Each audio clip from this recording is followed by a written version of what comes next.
Good morning, everybody, and welcome to the meeting of Mid-Suffolk District Council Development Control B. My name's Councillor Cathy Guthrie, and I'll be chairing the meeting today. May I please read some domestic arrangements? Please do not interrupt speakers or hold separate conversations while others are speaking.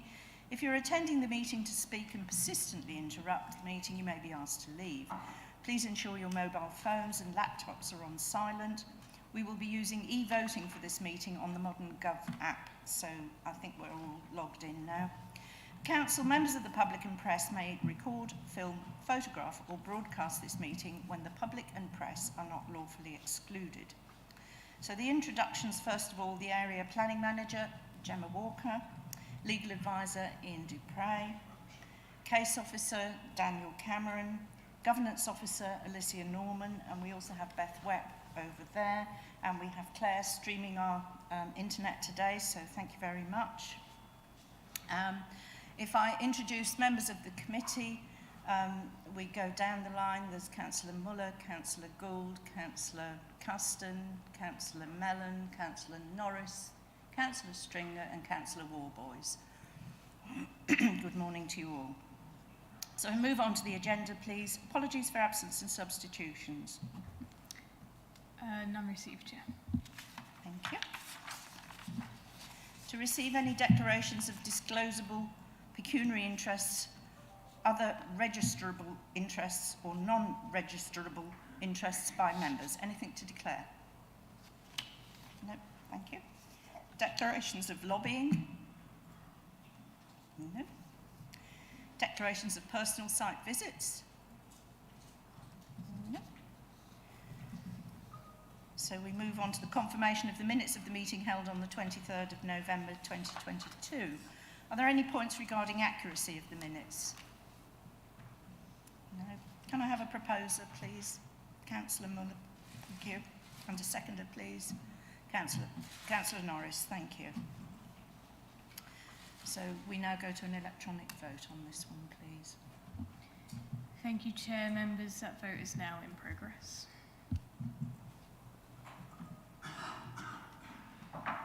Which one do you want? This one? Because it's got everything in here.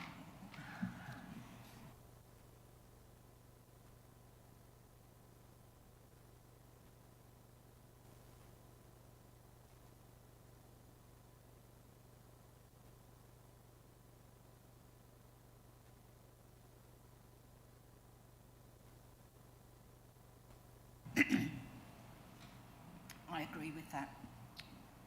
Councillor Warboys? Can I take your vote verbally, please? Thank you. Yeah, mine didn't work either, so. Thank you, Chair. So that is 7 votes for and 1 abstention. So that is carried. Thank you. I'll sign them during the meeting, thank you. To receive notification of petitions in accordance with the Council's petition scheme? None received, Chair. Thank you. And we'll do the order in which they appear on the paperwork and on the internet. And we'll start with DC 2203-922 Whitton Park, Thurlston Lane, Whitton. And Daniel, if you'd like to present the case for us. Thank you very much. Thank you, Chair.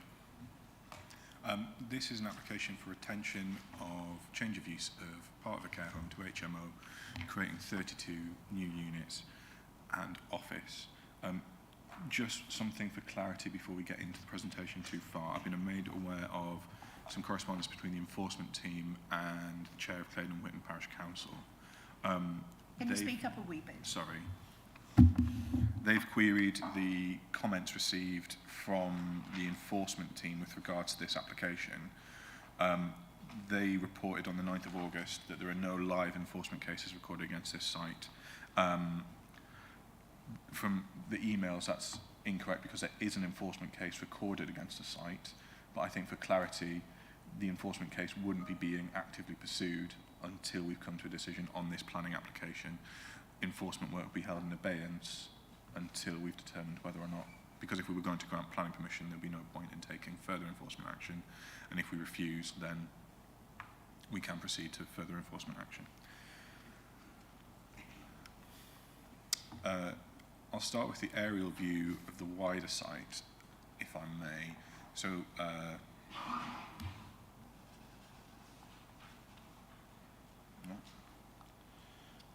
That's not doing anything. So to the south of the site, we have the edge of Ipswich.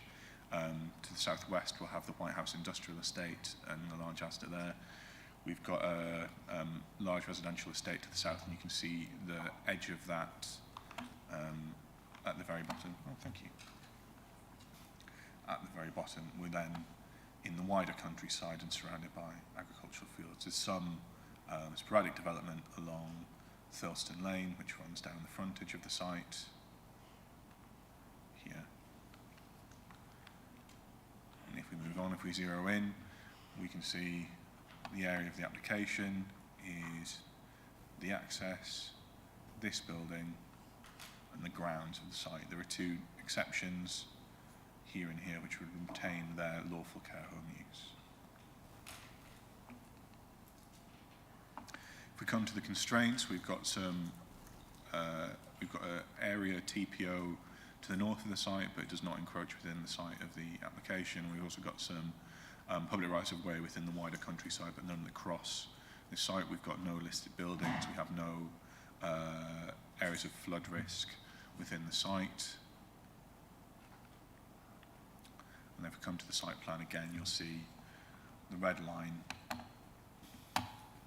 as shown on the previous slides, around these two buildings, so they would remain care home use. We now turn to the proposed plans. We have a large communal area for the HMO, and I'll show you in the site photos later, members, a sort of large glazed conservatory area. We've then got communal kitchen space and private rooms on the ground floor, and then we have more private rooms and communal bathroom space on the first and second floors. And then if we come to the parking plan, we have an area of parking for the sole use of the HMO residents, visitors, and then others. And then we've got the edge of that red building there, which remain in its care home use. With regards to the principle of development, officers are satisfied that the principle of development can be supported, and we've also had comments from our private sector housing team to say that in the time period that the HMO has been operating on site, they've had no complaints with regards to its operation or its use. We've also sought comments from our contacts at the police. We have not had any response from them, but we wouldn't necessarily expect to, as their designing out crime officer generally looks at the layout of new estates, making sure, you know, is there one way in, one way out for vehicles, are public rights of way and are public areas sufficiently overlooked, that sort of thing. If we come to the entrance, we've got two brick plinths either side. It's quite a narrow entrance, so I'll show you the access way in later photos. This is the view to the south towards Ipswich. Thilston Lane is quite narrow, it's a small countryside lane. And then if we look towards the north, that's the view out into the mid-Suffolk district. And again, you can see the countryside and Vernon Lane there. This is the access through the site. It's well treed, and there's a large grassed area that I'll show you in a moment, members. You can just glimpse through the trees the communal space, and then we have the rest of the building stretching out away. We've got no external changes to the building. It's only internal changes that have been made to the building, and as it's not a listed building, we're not able to control those. And then we have the parking area as well, members, down on the right. If we come here, this is the communal shared area for external space. You can see again the communal shared area internally, and then you can see part of the frontage of the building as well. The recommendation is for approval. We have a list of conditions on there as well for members, ensuring that we have the internal changes in accordance with the approved plans that we've been, or the plans that have been submitted. We're also looking to ensure that highways are content that we have provision of electric vehicle charging points, as well as cycle parking for the residents. and I'll come back to the start of the photos. I'll pass over to members if there's any questions, and I'm happy to answer any questions that may arise as a result of the report. Thank you for that, Daniel. I did ask at briefing, did we know whether residents did have vehicles, whether some had them or not? I believe the applicants here might be able to speak to that. I believe that question in time. I believe some will. But not all. No, and we're on the edge of Ipswich. We've got a good walking connection in, even if we don't have made footways, but I don't know if we're going to be able to provide them as a result of this application. But yes, Ipswich certainly has a very frequent bus service, and then we'd have connection into the railway network as well in the town centre. Thank you for that.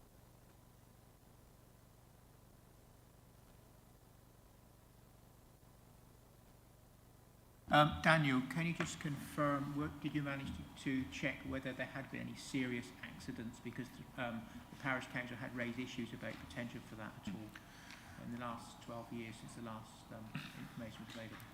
Yes, so as part of the report, we've analysed the crash map data.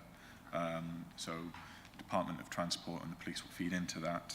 There's been no slight, serious or fatal accidents on this patch of Thurston Road since 2010. We do have the reports from the parish council about issues and near misses, but if they're not reported, then they don't become part of the data set.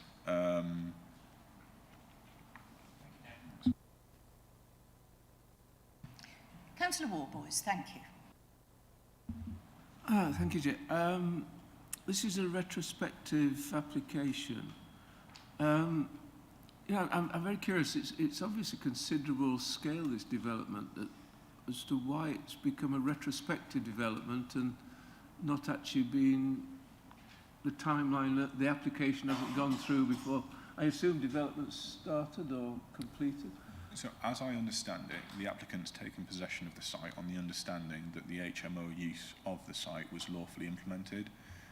My understanding is that it had been granted a licence for that use, but I think in looking back over the particulars and in coming back to renew the licence, they've discovered that planning permission was never obtained.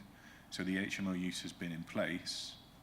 We've had no complaints to our private sector housing team in that time, but in terms of coming back to licensing and getting everything agreed again, there has been this discrepancy found. So this is why we have the application and why we have it as retention of, rather than viewing it afresh before works have been carried out. I understand. Thank you. Any further questions? No? Right, thank you very much. We now move on to public speakers. And we have Parish Council, Claydon Parish Council, Councillor Stephen Wells. You have 3 minutes, please. Thank you, Chair. Before I start, can I just raise a couple of points of order and you've got the 3 information minutes. Okay. When you're ready.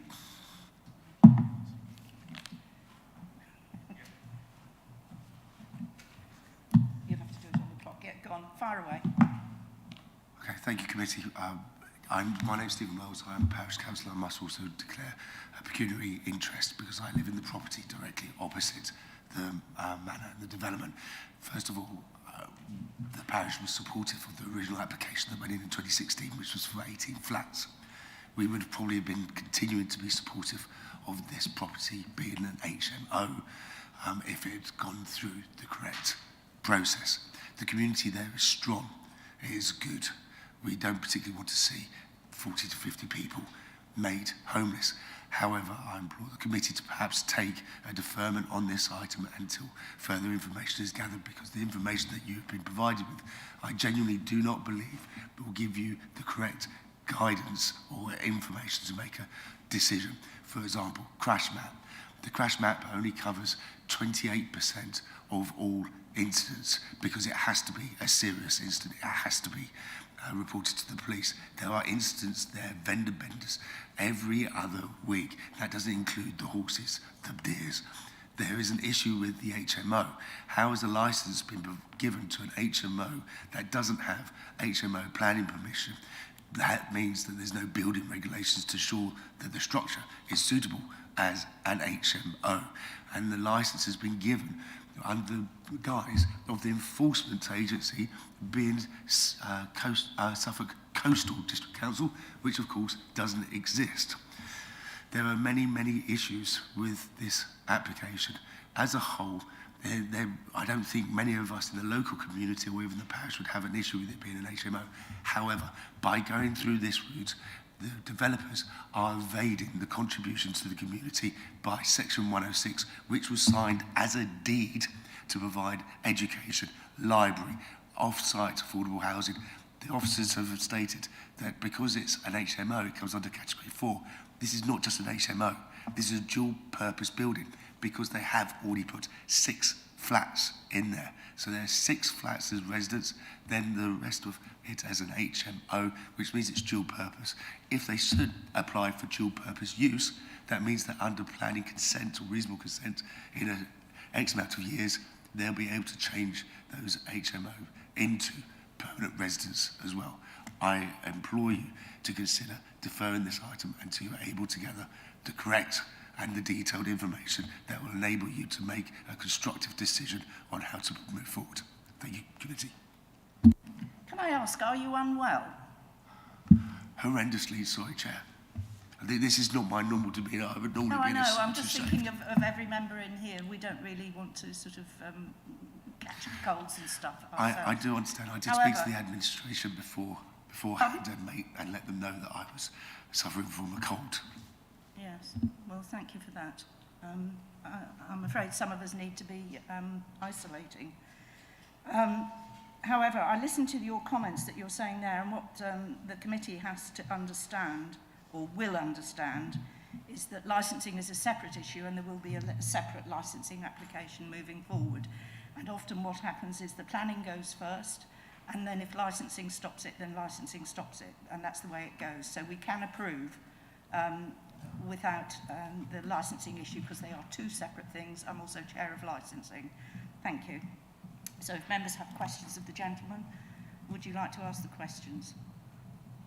Yes, Councillor Mann. Yeah, thank you, Chair.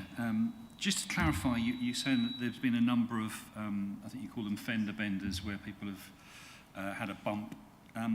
Where's the exact location of this? Is this coming out from the brick gates? Thank you, Councillor. The officer showed you some pictures of 2 big walls.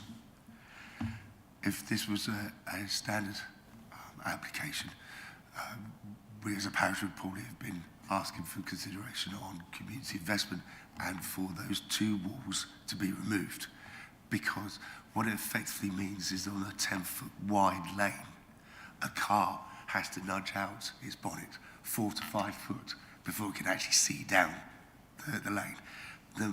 Bizarrely, the majority of the incidents happened, that I've seen as a neighbour, happened during daylight, because at least at night you can see another car's lights coming up the lane. Any further questions? I do understand your passion, and I hear the comments you make, and thank you for putting all those points to us.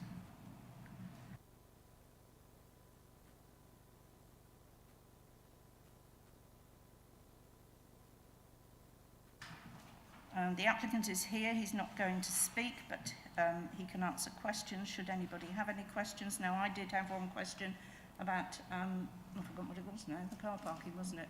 How many people currently use the car park? Good morning, I'm Alan Cowell from the owner of Lime Lease, which has owned the property since 1992. One question I made, and I can answer your question, yes, there's a mixture of people using cars. They do walk up the lane, some people who haven't got cars, and also bicycles. And probably from when we ran it as a retirement home, there's probably about another 10 cars actually on the site that use the lane. The talk about the brick wall, can I just comment on that? We've actually moved all the hedging, so in fact you see the road before you get to that brick wall, and that brick wall will be taken down as soon as we get the road traffic situation sorted. It's just that all the signs are on it now, but you have perfect view down the lane as you come up to the brick wall, and you just stay behind the brick wall and see if there's anyone coming, then come out. So I've never heard, Yes, it has. That's before we actually changed the front, ready for the development for the flats. Can I just ask the officer, is that included in the plans? It's not part of the conditions. If members wanted to make it part of the conditions, I think the only question would be the time frame for removal, because we haven't got anything, you know, we don't have building out of the ground, so we don't have prior to commencement or slab level. We're looking at retention of, we don't have prior to occupation, they're already occupied. We might just need to look at a time period for that condition instead, but that could be delegated to officers to speak to the applicant and agree if members were so minded that that was something, but yes. Yes, Councillor Stringer, thank you. Yeah, thank you, Chair. Just one question to the officer, or officers probably. Given that this is at committee, because this is an application for residential development of 15 or more dwellings, will the approval of this trigger the SIL process?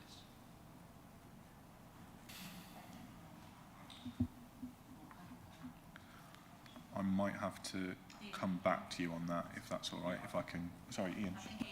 Well, I think I know that the answer is, but I'd rather somebody who definitely knew what they were talking about answer it. I think, can we find an answer from our infrastructure team colleagues during the meeting, do you think? Yeah.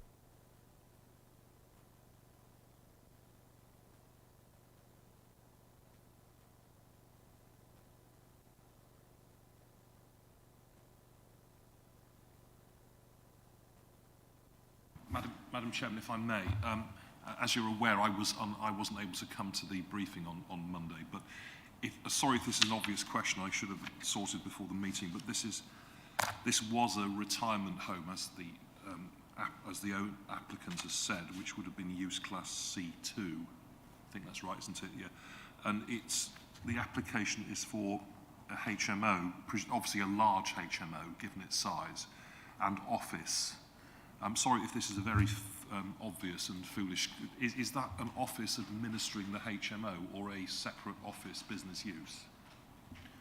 Yes, please, can we ask the applicant that question? No, it's the office for administering the HMO. Right, so it's not Class E. It's not a separate Class E use. But it's yeah. I understand. Thank you, sir.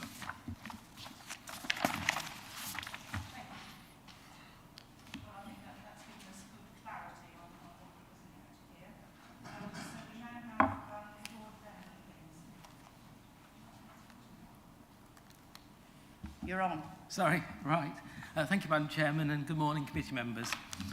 You'll have read in your report pack today that from the Council's private sector housing team that Woodlands has been successfully run as a HMO for the past 5 years, and the property provides much needed bedsit accommodation in a spacious rural setting.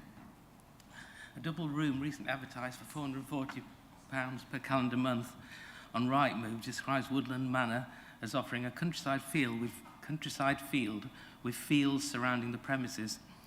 So I should probably say to members at this point that I'm not looking to argue against the officer recommendation on this retrospective application. I, for one, would not like to see the uncertainty that refusal might have on its numerous tenants, especially so close to Christmas. So you're probably wondering why I'm taking the time to be here today, just to say that.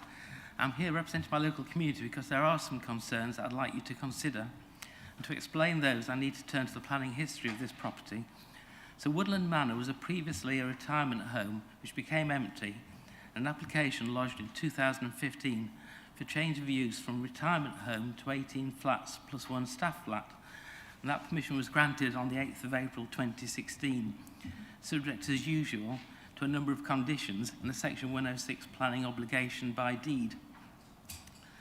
That permission clearly identified work to be undertaken to the site's access, with drawings showing the changes needed and the required visibility displays. In addition, significant work was required to create a 1.8 metre wide footway from the entrance south to the 90-degree bend in the road, along with proposed 5.1 metre widening of the existing road, so clearly a significant expense for safety reasons. The Section 106 agreement specified an off-site affordable housing contribution of £58,000 index-linked, an education contribution of £12,181 for Castle Hill School, a library contribution of £4,104 for Broomhill Library, and a waste contribution of £969, all those sums being index linked. So this earlier permission came with a number of benefits for the local community: a footpath, road widening, safer site access and egress, and about £75,000 of monetary contribution towards affordable housing, education, library and waste. So this earlier permission for 18 flats had condition, as I said, for wider community benefits. But this new permission, in contrast, for 32 bedsits, is conditioned solely to just EV points on site and cycle storage. So these are merely on-site resident benefits. Now, 18 flats compared to 32 bedsits must surely have a similar economic return in terms of rent and a similar number of residents on site. But this new retrospective application appears to have eliminated all the community benefits conditioned under the earlier planning permission.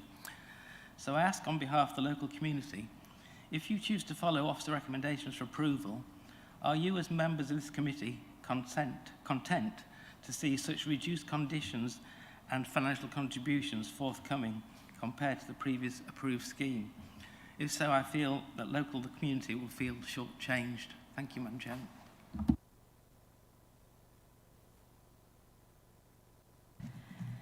Thank you. Now, questions for the ward member. Councillor Warboys, thank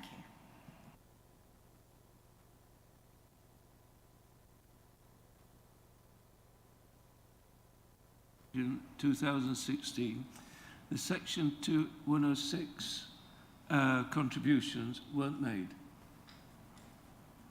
That's my understanding, because looking at the actual deed itself, it said, for example, the affordable housing would only be payable on the first occupation of the fourth property, and the other ones were only payable after the first occupation of the first property. So on the basis that the Planning Commission lapsed, one assumes that the Section 106 deed also lapsed with it.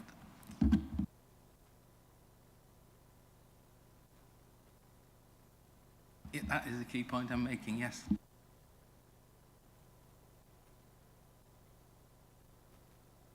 I don't know if we've got some more information here. Sorry, I was taking the opportunity to whisper. I do apologise, Madam Chair. I was whispering to Mr. Cameron's ear about something else I didn't mean to interrupt. Oh, sorry, I thought it was relevant to what we were doing. I didn't want to miss anything. Right, okay, fine. So no further questions. Councillor Stringer, thank you. Yeah, can I just make the point? I'm almost answering my own question. I think. Yeah, because it hopefully will be illuminating. It's saying that there was a commuted sum secured for affordable housing under the previous permission. So are we saying that was secured or it wasn't secured? It also then goes on to say, for the purposes of planning policy, a C3 residential dwelling would not normally be required for to deliver an affordable housing contribution. Okay. If that is the case, this shouldn't be at committee, because this is an application for one dwelling, is it not, that has multiple occupancy? I think there's a bit of confusion as to the precise wording in the scheme of delegation. So it talks about, so it's whether the individual bedrooms within the HMO constitute a dwelling in and of themselves, or whether we're talking about this being one dwelling. I think for transparency and openness, possibly it's better to have that increased level of scrutiny, just to make sure that we are okay on that one.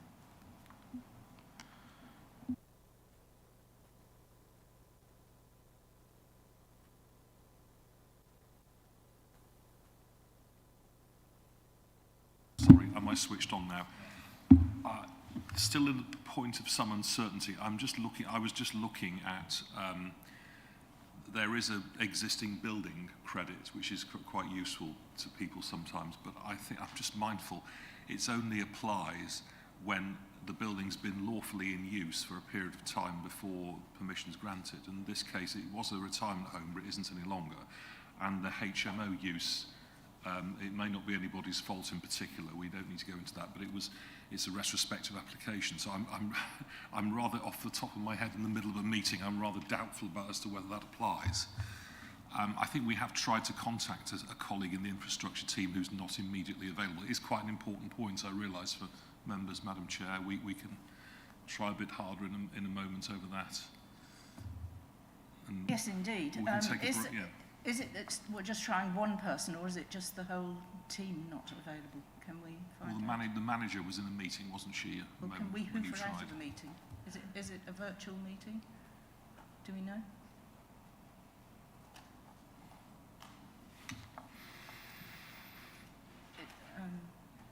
Because if it's a virtual meeting, we can interrupt it. Sorry, Councillor. Just to sort of amplify, I mean, it says from the strategic housing comments, because what I would expect, if we were getting 32 units coming up, I would expect to be some of them to be affordable units, given they are all relatively affordable to start with. But well, yeah, it doesn't matter. What they're saying is, because we secured a commuted sum last time, means we're not going to seek anything this time. Well, if we didn't secure the sum last time, should we be seeking some this time? I don't want to debate it any further at the moment, but it was in different ownership. Yeah, but I don't know whether it went through.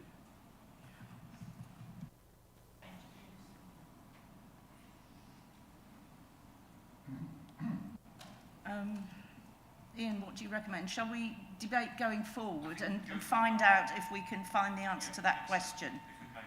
Yes, I think that would be the best thing. Who would like to start? I think we're there, aren't we? Open up the debate, yes. Who would like to start the debate, and we'll try and find the answer to that question before we come to a conclusion. Anyone? Councillor Caston, thank you. Thank you, Madam Chairman.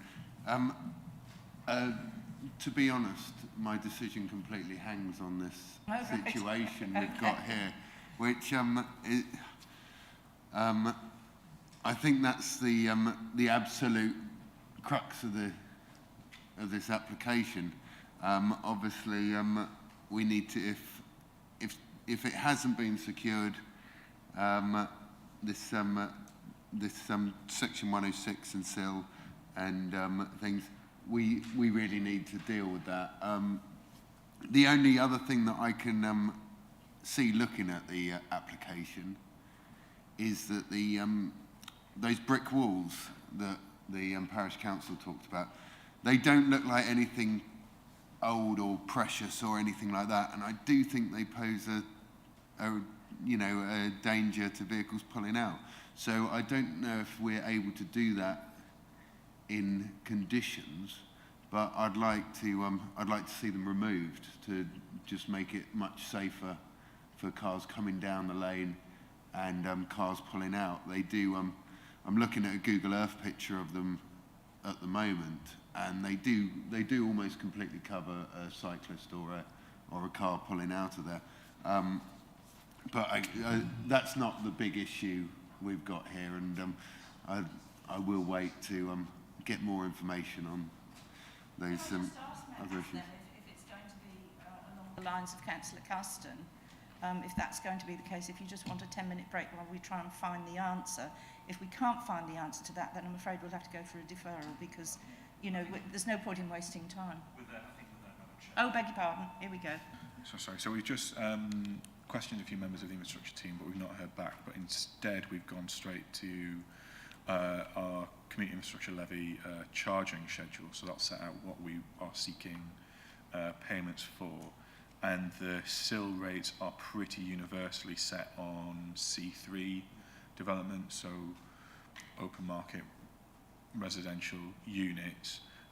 There's no provision for C4 development, which an HMO would be, to or sui generis if we're to make that same SIL payment. And then obviously, as Councillor Whitehead was mentioning, the scheme to develop flats on the site has lapsed, and the Section 106 has also lapsed, so the ability to bring forward the benefits under that Section 106 have also passed. Yes.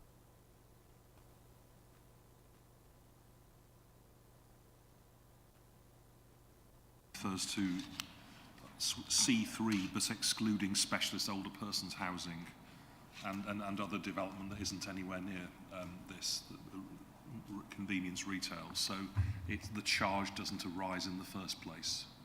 So my worry about...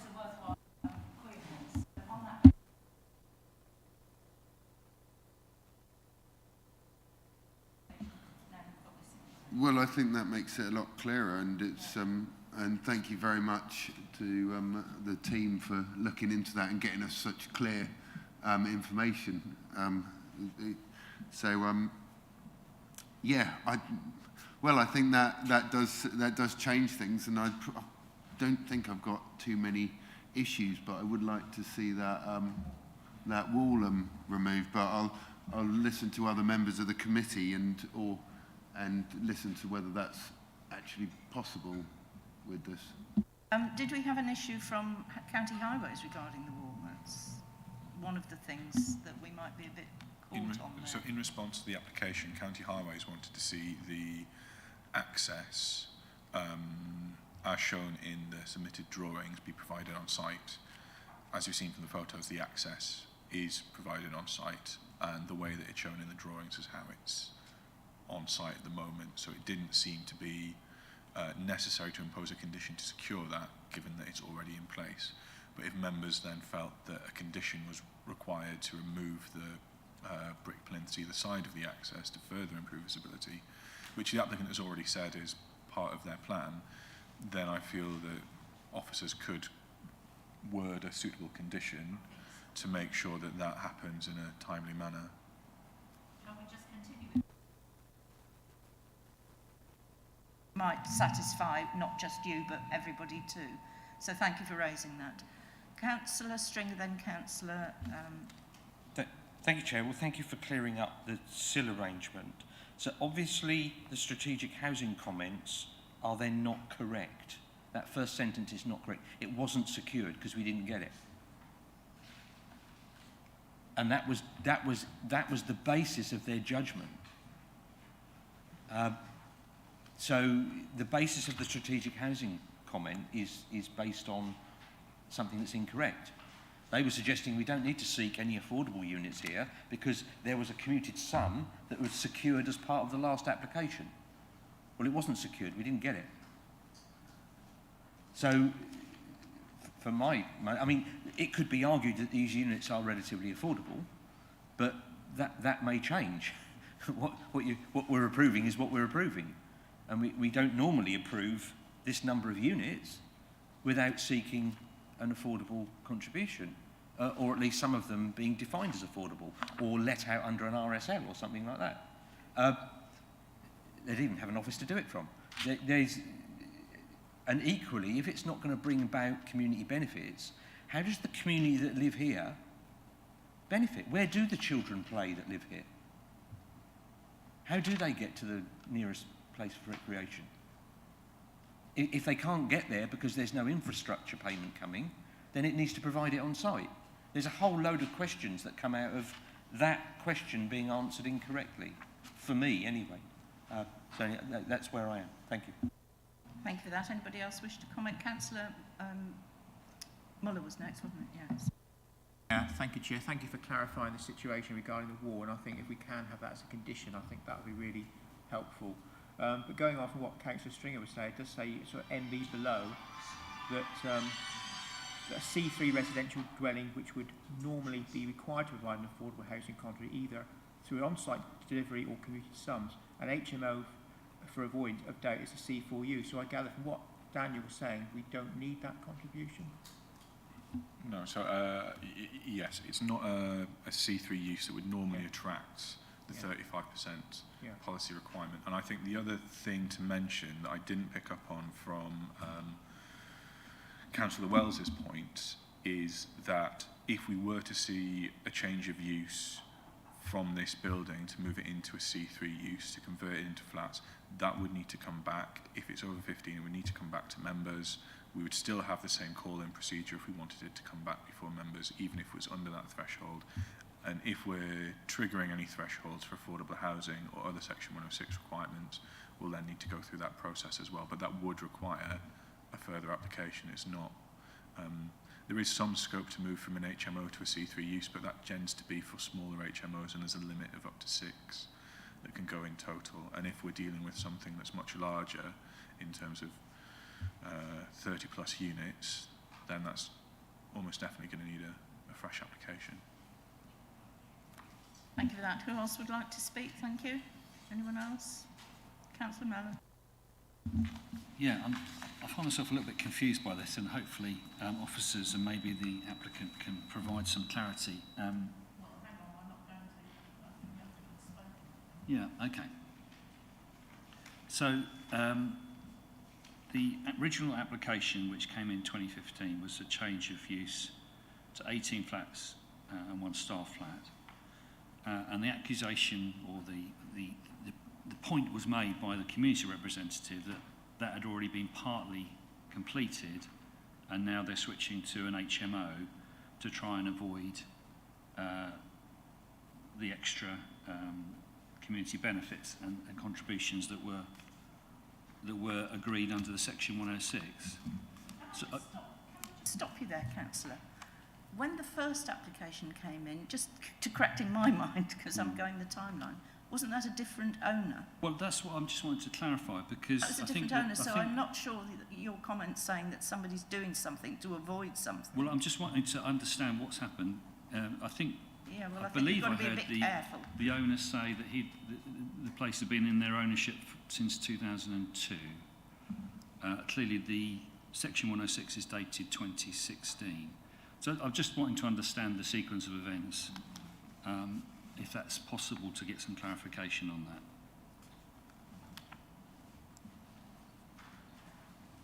So my understanding is that we granted permission for the change to the flats. We secured the Section 106, and then given that that hasn't then been brought forward, my understanding was that the building remained in its care home use. So with the lapse of the planning permission, the Section 106 also falls away, and although we have some element of flat shown on the drawing, my understanding is that this is the change of use from care home to HMO. There's not been a partial implementation of the previous permission, but we can turn to the applicant as well for confirmation on that. I was just going to say, in view of the uncertainty, we can ask the applicant, as he's sitting here, just to answer that briefly for us, please, because we don't normally ask you to speak again. The actual question was whether I owned it right the way through. That is correct. It wasn't my decision to not be able to go forward with the development of the flats. Unfortunately, Ipswich Council wouldn't allow me to widen the road. And as soon as that condition wasn't going to be complied with, I had to then put it on hold. And the only other way of continuing with the building, when I purchased it, there were people in residence already from the people who owned it prior to me. And I just assumed they'd already got change of use for residential use. And then we just carried on and with Christine Ambrose's help, continued it to a 5-year HMO to the level that the council required. So I'm sorry, she did send a letter to the planning and didn't get a response back saying, as far as she's concerned, that change of use hadn't been made. And so I just carried on assuming it had already been made. And I'm quite happy to take the brick walls down, by the way. That is part of our plan. That sounds good. Yeah. Does that help, Councillor? I think it's made it clearer for me as well. Yeah, I think that's clarified it a little bit. And the other question just in my mind is the sequence of events to do with licensing, because I think you mentioned previously that licensing can follow a planning application, but here we seem to have it the other way around. Do we understand how that's happened? Well, Madam Chair, I think I used to deal with private sector housing a lot in previous employment. I've not generally done it for this council. I mean, without being rude to anybody, in an ideal world, it would have been realised sooner that planning permission was necessary. But I don't think there's any, as with alcohol licensing, which the chairman and vice chairman I know are very familiar with, it's why I would certainly, myself on the other side of the fence, I would advise a business client to get the planning permission sorted first, but it's not, they're separate areas of law, although administered by the same council. It's not legally wrong to do one without the other. And just to correct, I was told at briefing that the application for the licensing would be coming after the planning, because I did ask the questions. So there's still officer and legal advice, there's still sort of a backstop that might resist this application if planning were approved and the licensing didn't approve it. That's right, Chair. There's various points in licensing that would come back and have a separate review, and it's the old chestnut that planning can only deal with our bit of legislation and licensing needs to deal with their own, but there's usually various consultees. I think possibly the owner referenced it, that there was maybe not response from planning last time. It never got definitely confirmed one way or the other. We're now in a different position and it needs ironing out, and that was the correct process to do the planning and then come back for a further licence for another 5 years. I don't know if Dan or Ian had more to add.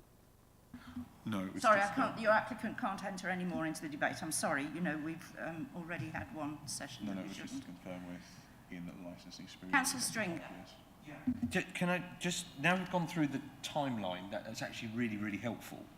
Can we then agree, can the officers agree that all of the comments from strategic housing are actually incorrect? May I, Madam Chair? I think I was going to jump in and give some advice on this just for the sake of absolute clarity. I think members, we have reached a point where we do understand the situation factually now. So you see on page 16 of the report the reference to 3 permissions in the planning history. One is a very old one, 1986, that we presume doesn't is there for completeness. The reference 298215, change of use from retirement home to 18 flats and a staff flat, that was permission granted subject to a commuted sum. And I think it's understood a commuted sum is not CIL. A commuted sum is what is fairly often occurs where actual on-site housing, affordable housing provision, as in reservation of certain units for a social provider, cannot be practically achieved. So instead you have money paid, a commuted sum. But because the permission was not implemented, I assume the planning obligation never kicked in. So it's history. And so Councillor Stringer has a fair point there. So I think that's the best advice I can give at the moment. Well, actually, I was also now referring to the second point in that. The other reason for not pursuing this was because there's no increase in units. Well, there are. It's going from 18 to 32. So all of that advice is actually incorrect. But it might be trumped by the advice that HMOs, you cannot seek an affordable housing contribution or on-site contribution. But I would have expected that to have been in the advice. Can you confirm that, Daniel? Perhaps I'll chip in. I think it comes back to a degree to the conversation we perhaps had over the referral to committee about the dwellings. There is different definitions at times, and I think possibly this has been looked at as C3 without that understanding that there's C4 and that slight difference. So yes, I appreciate that has suggested changes in units in the previous commuted sum. I think we're clear, and to be fair, strategic housing had not asked for anything, and I think that's clear from us that we wouldn't seek anything on a C4 either through CIL or through section 106 because that's a slightly different use. But I think that dwelling is oddly one of those knotty problems that doesn't quite follow through for us. But yes, I would suggest none of that means that we would need to seek anything on this case. So with this information that we are either happy or unhappy with, can we move forward on the debate and either go one way or the other on it? Because I don't think, we've had the legal advice that we've got. And Councillor Caston, sorry. Yeah, I think the important thing is that the committee now is absolutely clear on how this works, and it was unfortunate that maybe the papers were a bit confusing. I think there are several benefits to this. There's a need for this type of housing. There's it's obviously lower cost than normal housing. It's a lifestyle choice. The building's there to do it. I think the removal of that wall I'd like to see conditioned. because I think not only does that make it safer, it also improves the look of the whole place. Yeah, it is. It's unfortunate that the community won't benefit, but that's obviously very clearly not something that happens with this. But there is a massive benefit in the fact that we have affordable, well, not the general term affordable, but affordable to renters accommodation. So, on that basis, I'd like to propose that we approve this with the condition of the wall set in stone, which the condition of knocking down a wall being set in stone, which is quite a confusing way of putting it. And I'm happy to listen to any other conditions that members see fit to put on there as this develops. But yeah, I'd like to propose approval. Thank you. Chair. Yes. Well, we know from the papers that there's been no issues with the residents at this address for the 5 years. And the last thing we want is for these people to be made homeless. It's been clarified with the position as it stands now, and thank you for that. So I agree with Councillor Caston that we perhaps should have a condition regarding the wall being removed. The applicant has said he's prepared to do that, so I'm happy to second the proposal, Chair. Thank you. Thank you very much for that. I haven't actually spoken, so I normally leave it to the end, but I think we're sort of getting there. I had an exact issue in Debenham, and we lost payment on it because there was change of ownership or there was change of use, and there was a lot of money lost. And these things happen, they get tied up in sort of difficult timelines. But I think I'm with Councillor Caston. There's homes for these people, and it's incumbent on us to make sure they still have homes. I can't see there's anything too serious that we can't amend the brick wall. So I would be voting for this. Anybody else wishing to speak? Councillor Warboys?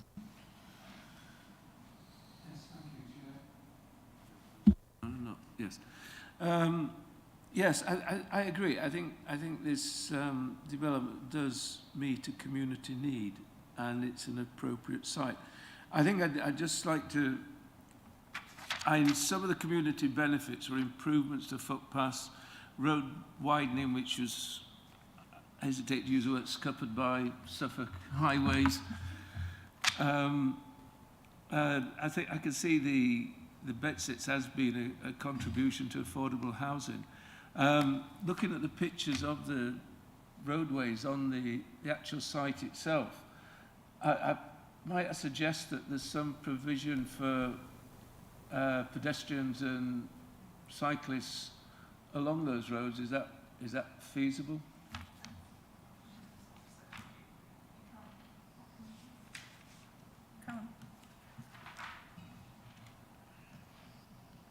Well, the highways have already said they can't widen the road, so I don't know what on earth you can put in place. No, in terms of they're actually using it at the moment, aren't it can't be widened, we can't provide a footpath along it. No. It's whether or not it is reasonable to require the widening of the internal access roads and provision of a footway along that. There is substantial grassed area on either side, so there is pedestrian refuge along there.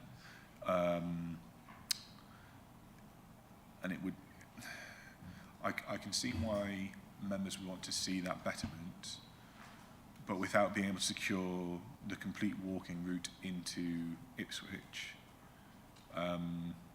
you sort of take a made footway to an area where we're never going to be able to secure it because the landowner that would be required to give permission has already shown through the previous section 106 that they're unwilling to give that permission for the widening and the provision of a footpath.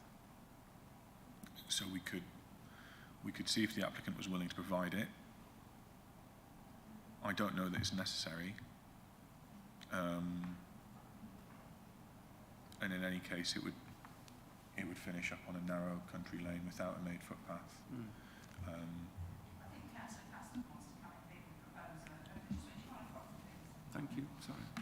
Thank you. Councillor Caston? Yeah, I completely understand what Councillor Warboys is saying with this. The route into Ipswich is about 180 metres, I believe, with but it's a fairly straight road.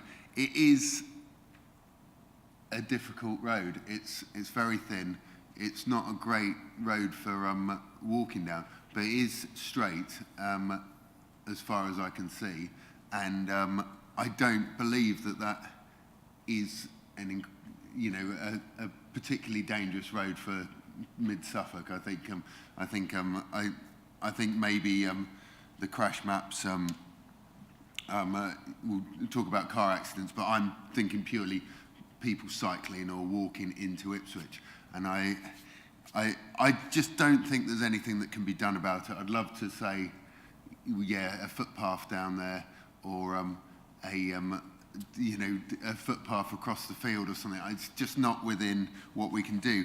On an internal footpath, I don't know what Councillor Warboys thinks about that, but I just don't think that really addresses the problem that you're talking about, because cars are already quite managed coming in and out of there. It's on the actual road, but I just don't see how there's anything we can do about it. But it's a problem that can't be fixed as far as I can see, but I don't see it's a big enough problem to be an issue with Thank you for your comments too, but I don't think we need to sort of dwell on things that we can't do, and I appreciate your comments and Councillor Warboys' thoughts too. Does anyone else wish to speak to the motion before we go to the vote? Because I think we've quite exhausted this one. Yes? Just to clarify, it says existing, I'm trying to look through the plans. The link, by the way, doesn't work. So I'm sitting here not able to look at the plans, only other on a tiny mobile phone, which I think is not brilliant, frankly. Can I interrupt you? I was going to ask at the end of this meeting something about that, Councillor Stringer. So well, we are I've slightly already running, made emails. We are slightly running risks in terms of... Well, I'm sure on this one we can sort on of the get plan that I can see, and it's difficult to see the annotation, it shows 6 flats in here. So it isn't all HMO. I think we were under the apprehension that it was all HMO. Can we just have clarity on that? It says dual use. Yeah, well, it's actually 3 uses on here. There were 3 uses. Okay. All right. Okay.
It's 10. The threshold within the MPPF is 10 or more.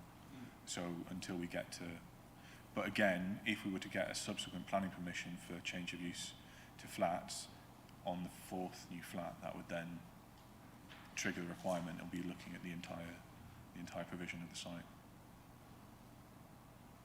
And this was all in the application when we had the application before us. So I think, can we move on, please? Obviously, Councillor Stringer's puzzled about it and unhappy with it.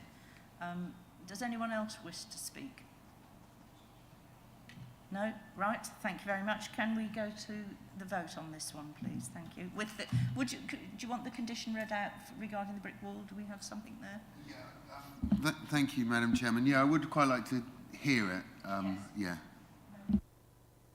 So I'm looking at approving as the recommendation on page 19 with an additional condition. I put as the notice to secure removal of wall, just for the minutes. In terms of what we might look at is that within a certain amount of time following the grant of planning permission, we normally do 3 months, but I think that's something, if members are content, we could take away and agree with the applicant in what time they would agree to do so. So we'd get a plan of works from them of, well, I can't do it now because it's the winter, but we could do it, you know, at an appropriate time, and we would agree that time to get the removal of the wall secured. So essentially I'm suggesting we delegate to sort out the wording of the condition, but in that kind of scenario. Is that enough? Yeah, does that include foundations coming out when we say removal of the wall? We can absolutely specify that if that's what you'd like.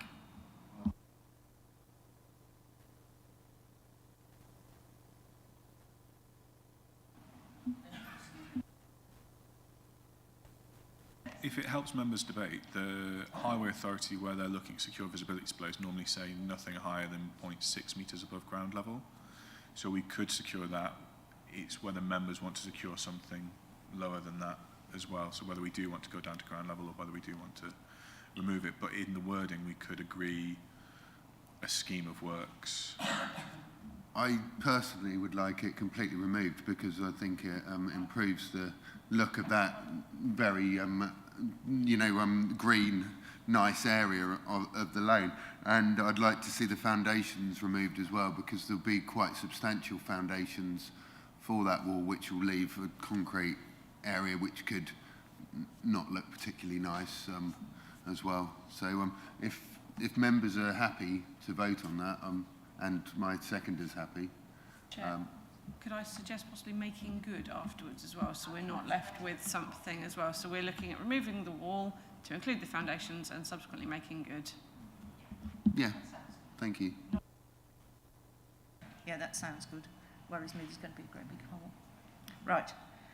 Can we go? Thank you, Chair. Members, that vote is now in progress.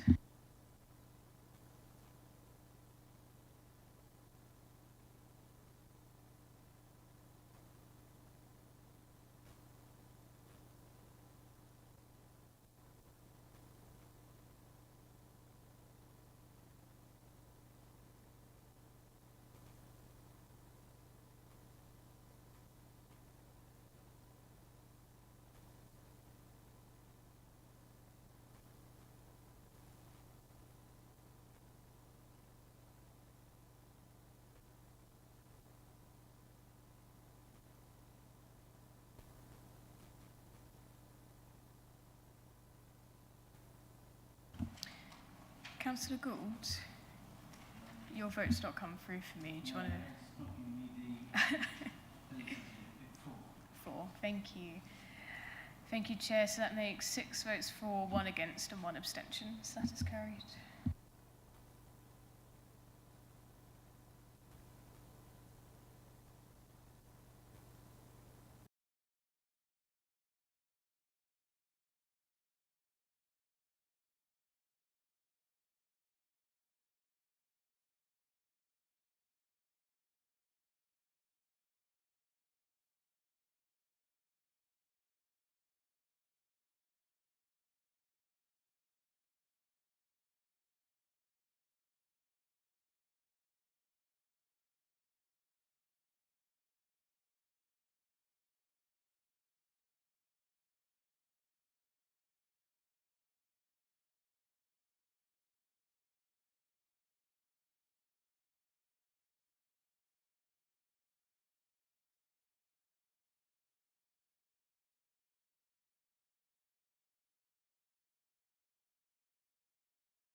Thank you very much indeed, everyone, and we're now back to hear the second application, DC 2202-924, land off Jacks Green Road, Creeting St Mary.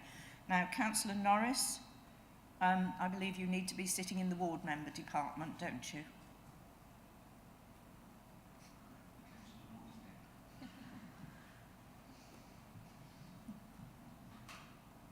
Do you want your computer with you, Councillor? Can someone carry it for him? No? He's all right with his papers. Good. So I'll now, that's fine. I'll now invite the case officer, Daniel, to introduce the next matter, please. Thank you. Thank you, Chair. This application is for reserved matters. We've got appearance, access, scale, layout and landscaping for up to 43 dwellings. With regards to the report, there's one thing to report, members, and that is with regards to the comments of the Lead Local Flood Authority. So you'll note in the papers that they've given us a holding objection, and I've noted beneath that we've had the detail that the LLFA require as part of a discharge of conditions application that sits alongside this, and there's part of the report that speaks about that. And within that, the LLFA have said, yes, this is acceptable. This morning I had confirmation back from them to say that the holding objection on this application can be removed and we can move forward.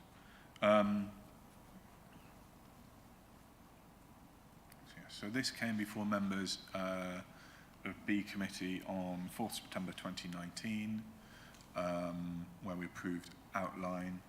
We've got this site here, we've got modern estate to the immediate south, down St Mary's Way. We've got access into Needham Market after about a kilometre. That brings you past the entrance to Aldercar Farm and then up into Needham Market, past the 3 Tons public house, and the co-op is then just a short walk from there.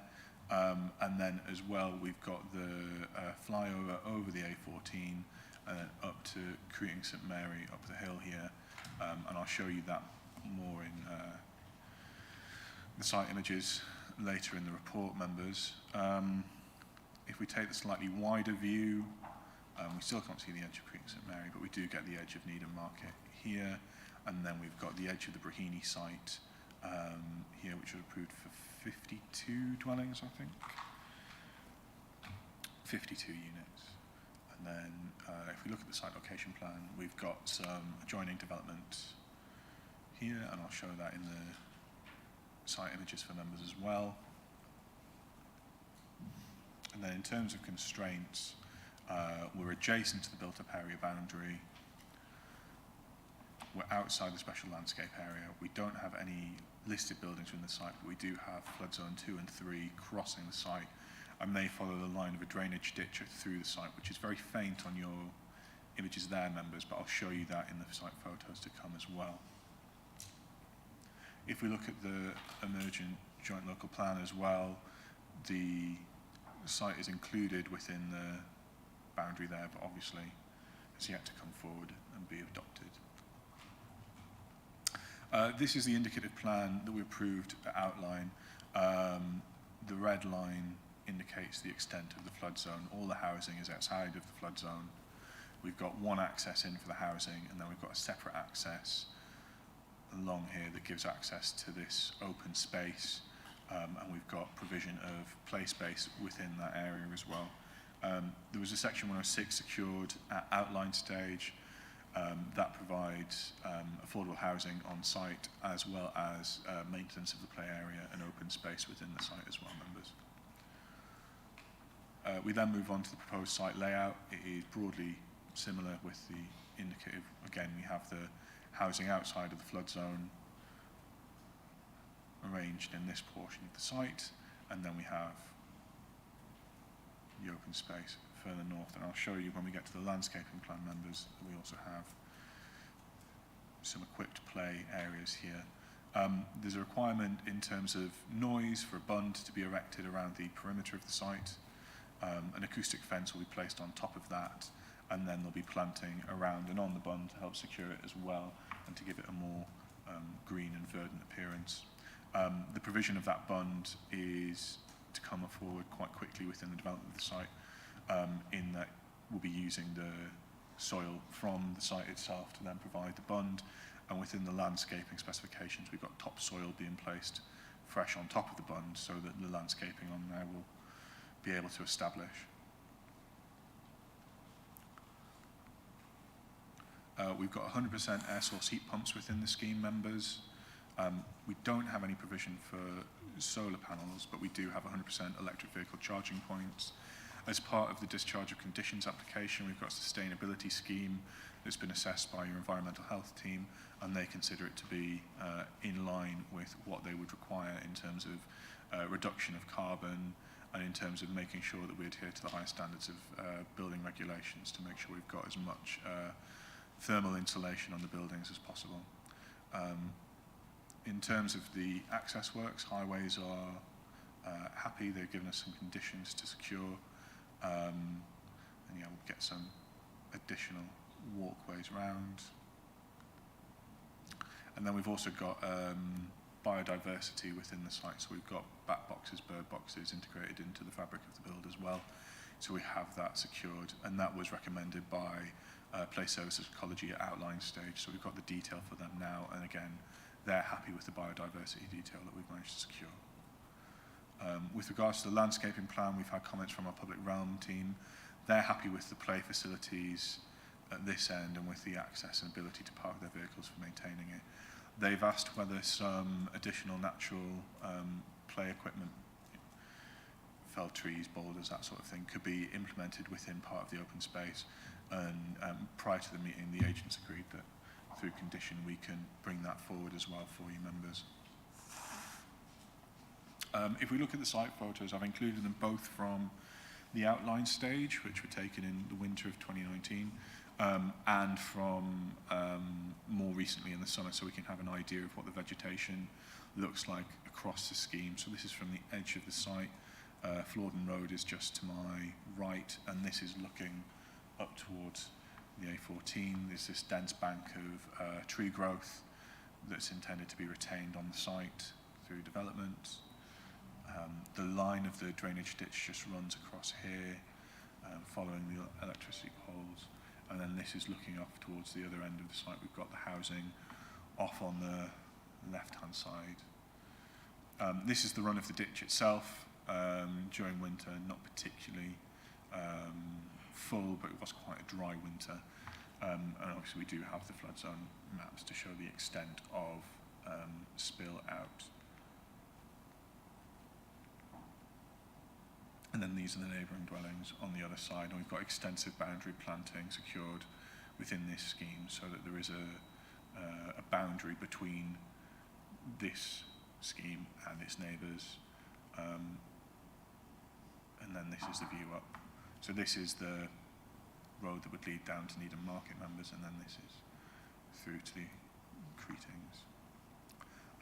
This is the view the other way, and this is now summer 2022, so this is the view down Florden Road. This is the access up to Creeting St Mary, and the Brahini site is further down at the end there. Again, this is sort of the similar images across the site that we've seen previously. So we've got the drainage ditch running along there with some planting. We can see the A14 in the distance. Obviously we'll have a 3-metre high bund and then an acoustic fence and then tree planting on the edge as well to further screen that and protect the dwellings from noise. There you can see the dense patch of tree growth that's set to be retained within the scheme. And then this is the view up over to the neighbours. I don't know if you can make it out in this image, members, but there's the post and rail fence, and then one of the neighbours to the site keeps horses in this field, and they've been very concerned about ensuring that we have sufficient separation. If we bring in more residential use in there, they're concerned about the health of their horses. But in terms of the height of the bund and the acoustic fence and the additional planting, they're secure that unless someone really wants to go and find those horses, they'll be secure and protected and more insulated from passers-by than they maybe are at present. This is the run of the drainage ditch again up through the site. I think you can just spot a horse off in the left-hand side, but I'm not sure. This is the view up towards the Creetings, and then again we've got the access road down St Mary's Way down into Needham Market, and then the view across the site again there, members. I've got some house types. They're broadly reminiscent and characterful of the area. We've got a lot of modern render and brick buildings, and this is what we have within here as well. I'll flick through them, and if there's any need to go back and give specific comment on them, I'll flow back and give specific comment on them as we need them. We've got some bungalows within the scheme as well, members, and that's all detailed within the report in front of you as well. I'll go back to the pictures, but if we need anything else, or I'll pass back to members, and if they've got any questions arising from the report, I'll be happy to answer them. Thank you for that, Daniel. Of course, I'm going to ask the question about when is the bund and the planting going in to sort of protect the neighbouring landowner with her horses. So that's scheduled early within the build scheme. We've got the agent here who might be able to give more detail when we get to that point. I think it will be a little bit of a movable feast. I don't know if I'll be able to give an exact buy, but it is scheduled very early within the site because they need to get the bund in place, and they need to make sure that the angle of the soil is such that it supports its own weight with the fence and the additional planting. Yeah, so that will be big machinery. But then once you've got that, you have that additional screening from the horses as well. And also presumably there will be notifications to the local landowner when this is going to happen, because obviously that would make disturbances as well. Yeah, I understand that they've already made contact with the site manager and have a good relationship with them. So. Excellent. Very good.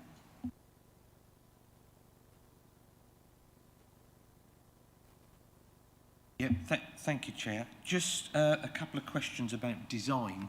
The first one, you said it's typical of Suffolk. Design 1, there's over 5 metres of clear 45-degree roof there. That's not typical of Suffolk. That's a very, very tall building.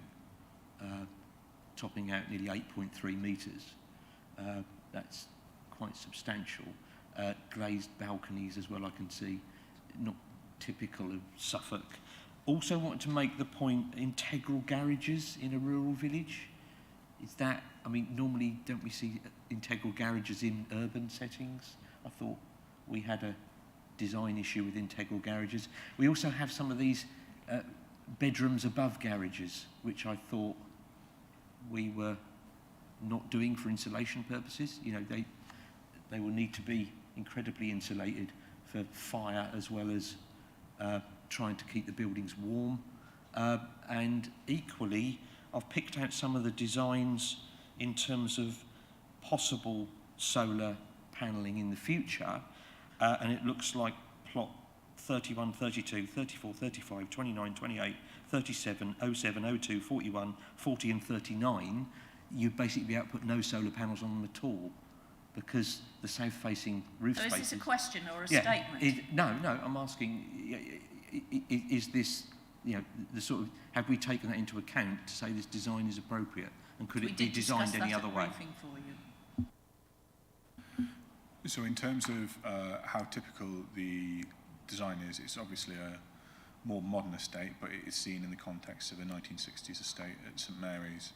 And in that context, we've got similar designs there. In terms of integral garages, we do have some integral garages, but then that's necessary if we're going to deliver the EV charging points. And we do have some beds over garages, but they would be required to adhere to building regs in terms of their insulation and as well in terms of ensuring fire risk is satisfactorily addressed. Check, if I could, can I just come back? The existing, you're saying they're similar in design. Yeah, what I was questioning was the height. The building I can see on the photograph is about 5 metres tall. These are over 3.3 metres taller than those.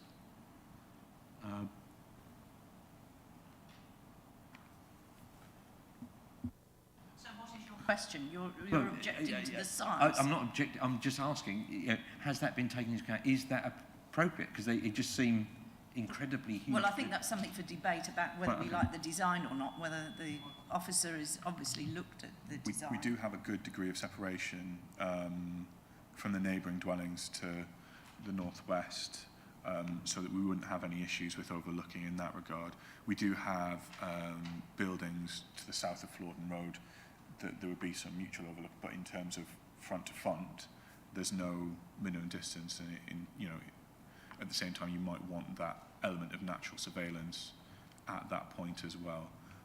We do have a good array of orientations of roof slopes to allow some solar to come forward on the scheme. We don't have 100% south-facing roofs across the entirety of the scheme.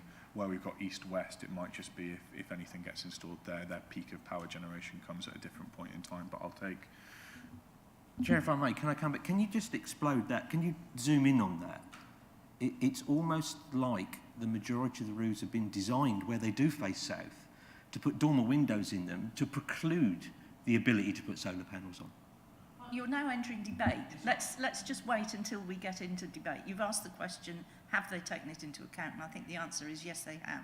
And we'll come on to your point in debate if we may. Are there any more specific questions? Councillor Caston. That was a really good picture to use for this question. It's thank you. The boundary on the backs of the gardens and those trees down there. What is that boundary made of? And are those trees in the ownership of the houses, or are they the other side in the green space, please? I believe the trees are in the ownership of the open. It will be managed by the management company, so that it wouldn't be then they can come out and be removed. I'll just see if I can get the landscaping plan up for you, because that will then let me zoom in and give you that detail. I'm sorry, Councillor Strang, I can't, or I don't know how to do it on that bit. And then the boundary treatment along there is all to be native hedgerow, and that's to come along the frontage as well, so it'll be green and verdant rather than a hard close-boarded fence or a brick wall. Yeah. So those trees aren't owned by the houses, they're part of the management system, is basically the question. We know that. Yeah. Thank you. Further questions for the officer? No? Thank you very much.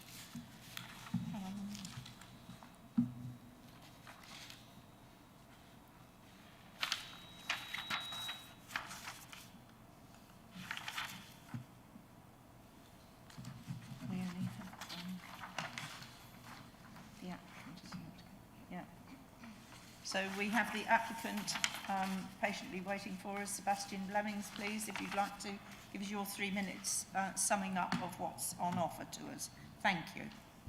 Good morning, everybody. My name is Sebastian Blemmings. I'm here from SJB Designs. We're the agents for the development at Jack Screen Road with the proposals for up to 43 dwellings.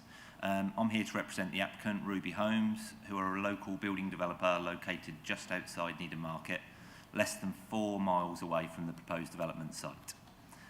The principle of development was obviously agreed previously at the outline planning stage, and which was subsequently agreed at this development committee, and this application seeks to address the reserved matters.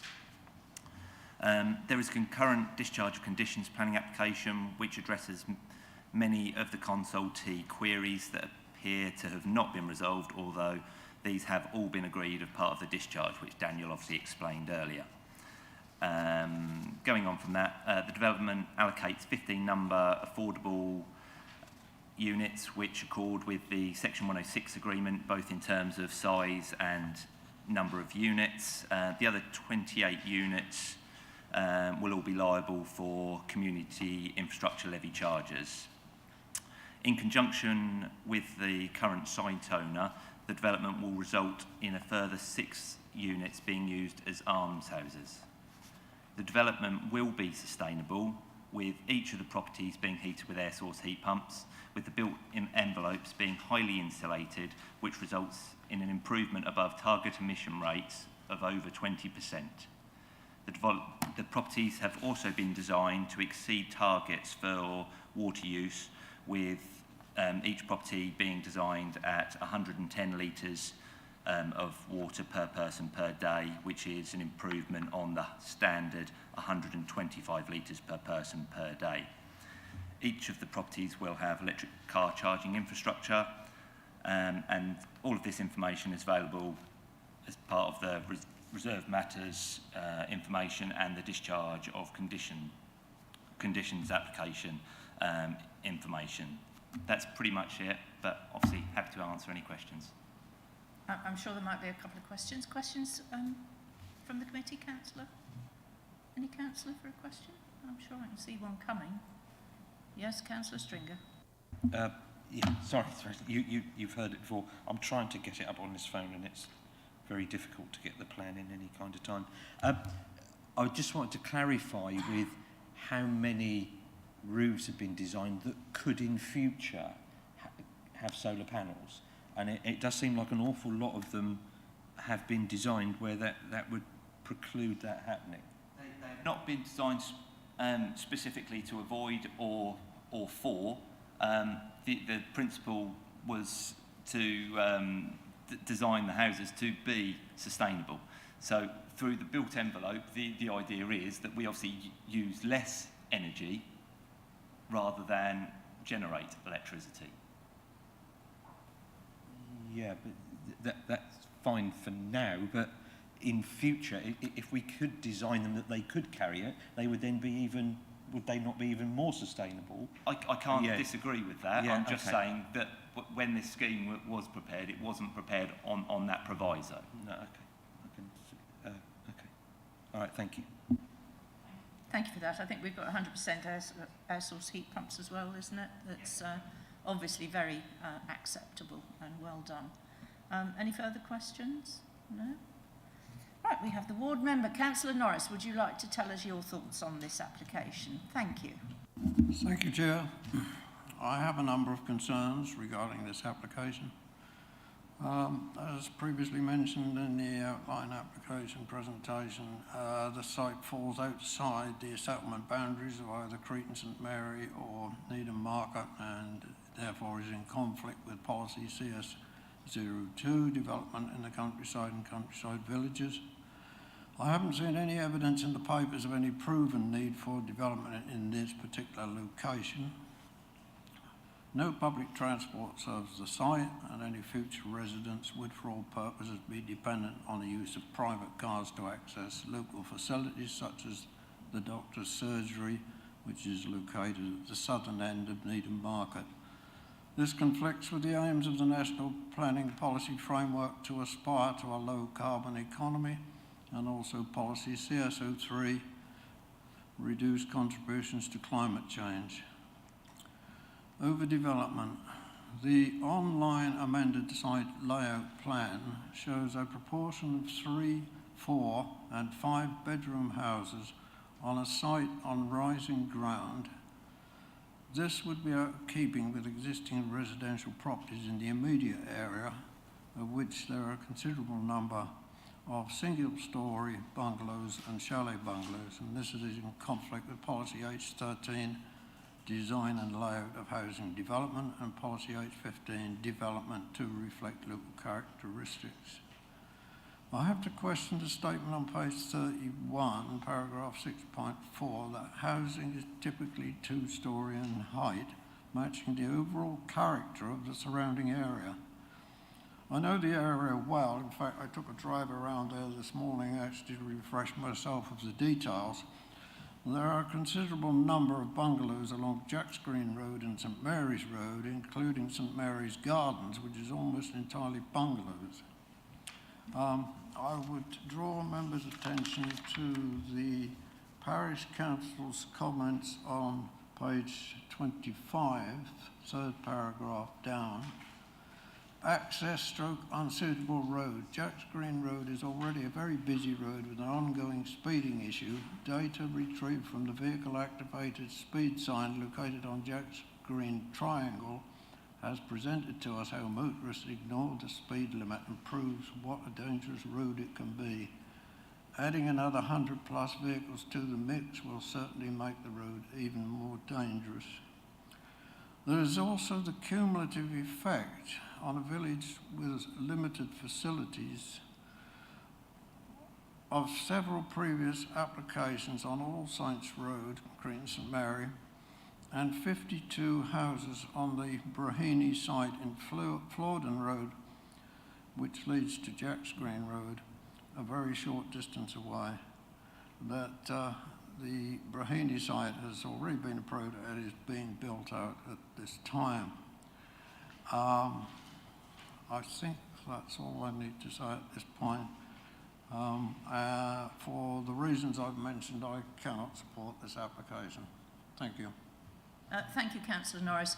I mean, your first statement, we've sort of covered this, the outline has already been granted. But I hear what you say because clearly the... Sorry. What's that?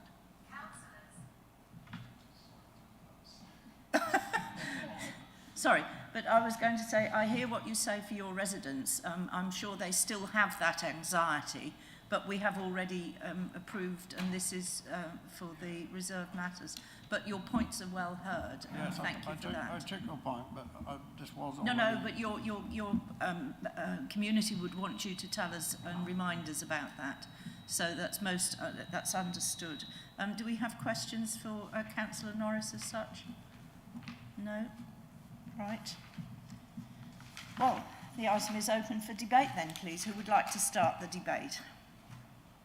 Councillor Caston, thank you.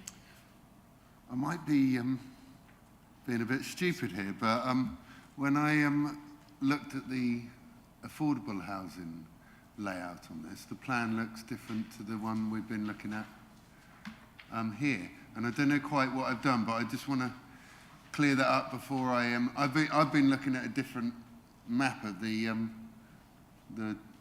plans to that one we've been looking at. And that's from on the website. I was going to bring this up about that we haven't got all the papers and there's the link, and my link didn't work. Yeah. So I'm not sure if anyone else, could you put up that plan there? There it is. And that's, you're saying the one you've got is different. Yeah, and it doesn't say superseded or anything. But I assume the... I assume what I'm looking at is the one from the outline that's maybe changed or something. Possibly. So we do have the indicative outline plan as part of this, and it is similar. We have had some revisions to drawings as we've gone through and negotiated the scheme as well. The ones that I've got within the presentation, within this application, are the most up-to-date ones. So with regards to that layout and affordable housing and But are they not on the website then? Is that not on the website? No, these are all on the website. There's just quite a lot of plans. It's just if the general public are looking at them, they need to look at the same ones that we're looking at now, don't they? Even, yeah, that map looks different to the one with the trees on. Is quite confusing, but I assume that the... sorry, if you don't mind me asking questions.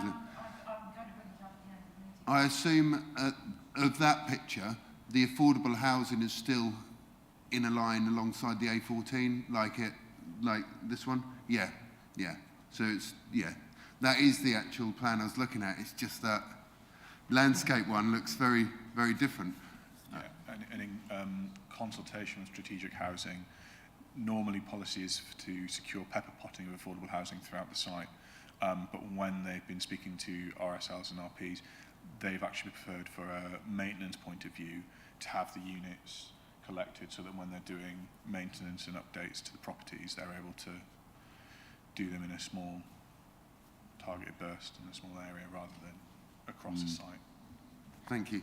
So, in debate, I don't like to see affordable housing all in one line down the side of the A14 beside a bund.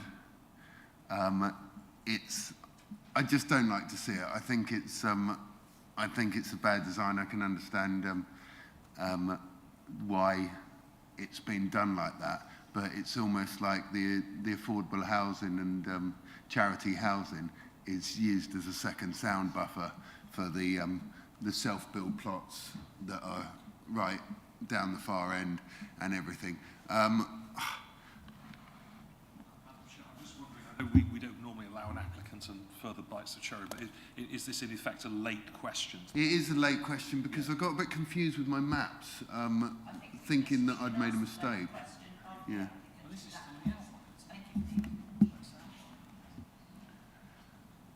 Can we ask you, are the affordables all along the one along the back? So the plan that was just up there was an old issue, if that makes sense. It was subsequently, when the roof plan was issued, when the original submission went in, there was two separate plans. So this is the correct plan. So there is a green outline on this plan, which you might not be able to see it particularly well. Effectively, there's a cluster on the right-hand side, and they obviously don't run in a bank along the A14. So this is the correct plan. The plan that you saw was superseded by this plan.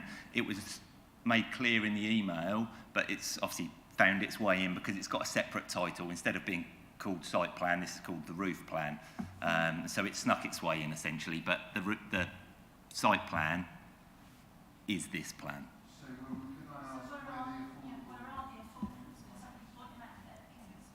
Okay, so I'll let Daniel. Yep, and then there's the two grey units on the, there's those three there. Then there's two below that, directly below, and then there's another two directly below that. That's really helpful because that makes your query clearer, doesn't it? That you're more satisfied with what would be. Yeah. No. Apologies, members. That's my issue. I should have caught that when I was putting the report. Thank you, Sebastian. If you'd like to switch your your microphone off, please. Thank you. I must admit. Yeah, thank you. Is there any way you can zoom in on that, Daniel? Is there any way we can zoom in? No? Yeah. I can't.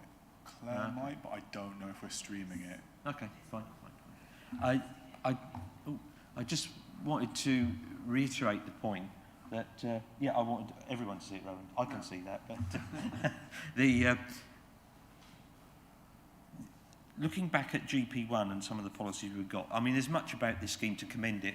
The fact that the affordables now are only running at about 60% of that boundary with the road is a good one. Often, I've often asked the question, why is it poor people, gravitate to want to live near roads and railway lines? But there is, the layout is significantly better. I do have an issue that I think is solvable with some of these heights. Councillor Norris mentioned that typically around here, the houses are 2-storey. Yet what we're approving here are buildings that are in excess of 3-storey in height. 7.5 metres is 3 stories. These are 8.3 in a majority. These are very, very large structures when you look at them. And some of that height could be capped off because there's no living accommodation in some of these very, very large roofs. And I think that would then be more sympathetic to what its surrounding is. And all of our local plan policy says that should be looked at. It should be consistent with the built form that surrounds it. And I've been looking, I can't see anything that's around this current site that's in excess of 2 stories in height. Yet, what we have here, as I've said, is there's quite a lot that's in excess of 3 stories in height. And we know that modern buildings, have modern requirements, and we get that and we need to move on. We can't stay in the past. But equally, I think there's an element of we ought to make sure that this is also future-proofed. This isn't in the middle of a very sustainable location. Yes, it has planning permission, but there is no bus service here. You know, it is a substantial walk to a train station and to the nearest shop, etc., etc. You know, it's not in an urban setting by any stretch of the imagination, which means the sustainability is going to be key. And I go back to those designs of future-proofing them. There should have been a look at the south-facing elevation roofs and whether they can be solared in the future. And to have so many of them where that is ruled out by approving the current design is a concern. Yes, I agree. You know, the designs are quite sustainable to date, as of today, but we really need to be serious about future-proofing these. And we've seen a huge leap in energy costs. So energy cost is also in the eye of the buyer. And the buyers will be asking, where can I put my solar panels on these new homes? And to quite a lot of them, they're going to be seriously limited. So I think that would... Now, is all of this, in my terms, bad enough, as it were, to refuse? Possibly not. But I think at present terms, I would have quite liked those heights to be looked at and the making of more roofs to be able to be solared, to be something that should be looked at before I would say yes. So if I had my own personal opinion, I would defer this application for them to go and look at whether that can be, because I think it can be easily improved and should be improved. Thank you, Chair. Thank you. Anyone else wish to speak, please? Councillor Warboys, thank you. Yes, thank you, Chair. I think I'm following on from Councillor Stringer in a way. I think it is better layout for the affordable housing. I'm still concerned that all the affordable housing, social units are in one area. I'd like to see more integration. There's the orientation of the rooftops and the height. We've mentioned measures for sort of water usage. I think I'd like to see some comments regarding rainwater harvesting and possible recycling of brown water. As an area, we are going into sort of a water shortage area, I think, so these measures need to be considered. The ward members' comments about overdevelopment of the site and the visual impact of these 4 or 5 bedroom houses out of character of the site, in particular the heights, which is going to really be a dramatic impact. And there's the effect on local facilities and the impact on the highway. I mean, in this particular area, the driving through it, the roads are quite reasonable, but they flow into Mill Lane, which flows into across Gateway 14. The route into Needham Market from this site is really compromised. If you go the other way onto the A140, going through Creeting St Mary, again, it's got passages of quite restrictive roadways. So there are concerns regarding that. There is a principle for development, but I think we could look at the design of the site and make it as even more sustainable than it is. I don't think we've really sort of stretched that as far as it would go. So I'm not completely convinced by the application to approve it at this moment. Thank you for that. Anyone else wish to speak? Councillor Caston. Just on the orientation of the houses, it's very difficult to get a plan that works with all the houses with the roof orientations around there. And I just don't know if it's possible to get that many houses on there that aren't looking in each other's windows and overlooking each other with all the roofs pointing south. But I can understand why that's been said. What does worry me a little bit is down the bottom, the south side of it, you've got those trees. If we could we have the...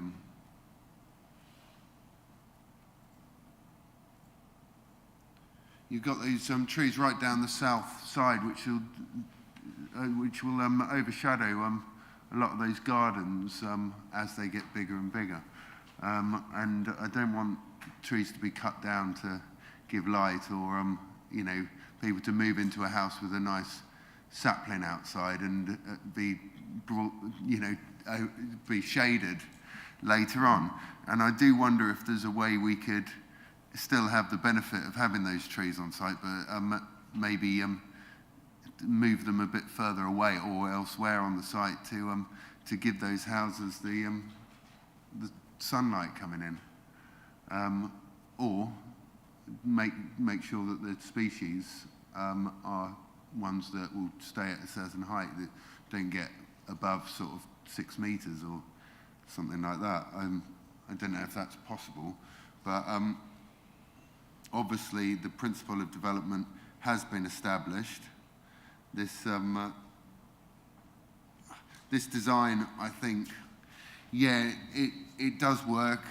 The affordable housing spread out a lot more than it was originally, which is nice to see. I don't know if there's still self-build plots on there now, because I haven't quite got to grips with the new map. Have we still got those? Shall I ask the app? If you'd like to nod your head. No, there's not. There's not. No. They've gone. Okay. But yeah, I don't know. I can understand what councillors are saying about looking into the design a bit more. But to be honest, I think this is pretty much there as a design now that we've got that outline permission. But I'll leave it there. Thank you. Thank you, Chair. Yeah, I think some very, very good points have been raised in this debate. But like we said, the outline permission has been previously granted on this application. I do particularly like the layout, but like I said, I do accept the points made by Councillor Stringer about the very steep roofs on some of these properties. But overall, personally, I would actually move that we approve this application, Chair. Thank you. Thank you very much. Do I have a seconder at all? Councillor Caston. I'm happy to second that. I'd like the conditions on the flooding to be met, but they will be met because it's, you know, that's what I understand that officers are looking to do. I don't know if we want to have the driveways permeable, whether that's suitable for this site or not, but they are, okay. So yeah, thank you. So yeah, I'm happy to second, thank you.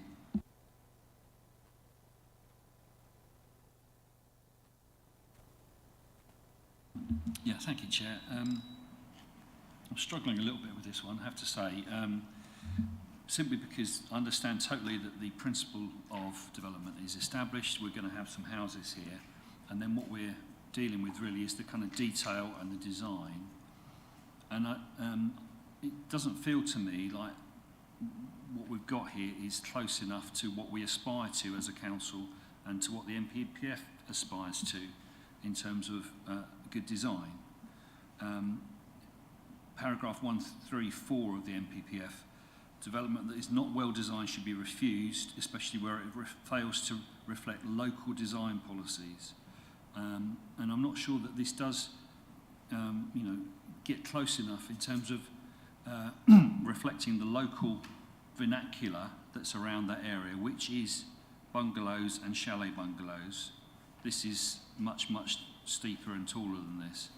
And it's obviously in a location that's going to be seen very, very clearly, even with the 3 metre bund. I mean, every vehicle that goes along the A14 is going to see the height of these dwellings. And it's going to look different. So as far as it stands at the moment, I don't think I can support this on the basis of the design and not fitting with policy H15. Thank you for that. Councillor Stringer? Yeah, I echo some of that. I think I wasn't looking to the developer tear up everything they've done and start again. What I was suggesting was a little rethink could have got us a lot closer to something that is genuinely going to be deliverable. We have a number of sites at the moment already in construction in Mid-Suffolk. I think there are 200 already under construction in Bacton at the moment. Only 2 of them are sold. And one of the requirements of the people wanting to buy them, they're asking about where can I put solar panels in because I want my energy bill to be lower. Quite rightly so. So we've already seen one major developer there change from the heating system to make it more sustainable, so they can actually sell some of these. So arguing that there should be the ability to put solar panels on in the future is not trying to get to some sort of above regs at the moment. It's actually trying to make sure they'll be able to be sold. They're deliverable. And actually, the biggest problem with the design we have at the moment for this is where the dormer windows are. So if some of the dormer windows were put on the other side of the house, you'd then get a perfect south-facing slope for the solar panels we put on. So we're not talking about tearing the whole plan up and starting again. It's the same with the 8.3 metre elevation. There is no livable space at 7.5 metres, below 5 metres, I don't think, in these dwellings. So the roofs could be, as it were, capped off to stop that bulk. I mean, 8.3 metres next door to a chalet bungalow, frankly, is going to look, there's going to be gasps. It's a very, very large structure. And I know from similar structures we've now had built locally, when they hit more than 7.5 metres, they start looking incredibly bulky. You then start putting them in a landscape that's surrounded by what is mostly 60s and little Victorian cottages and 60s chalet bungalows. It's going to look out of place if we're not careful. So that's why I was suggesting we could defer this for them to go and see if we can re-look at that design. Thank you, Chair. I have a proposer and a seconder. If anyone else wishes to speak, in which case can we go to the vote, please?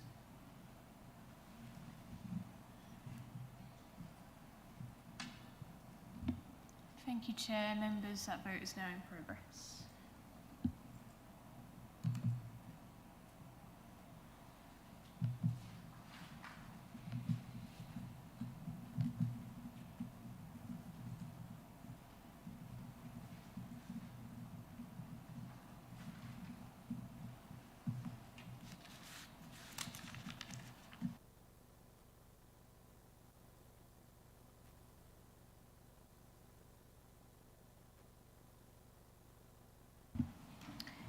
Thank you, Chair. That is 4 votes for and 3 against, so that is carried.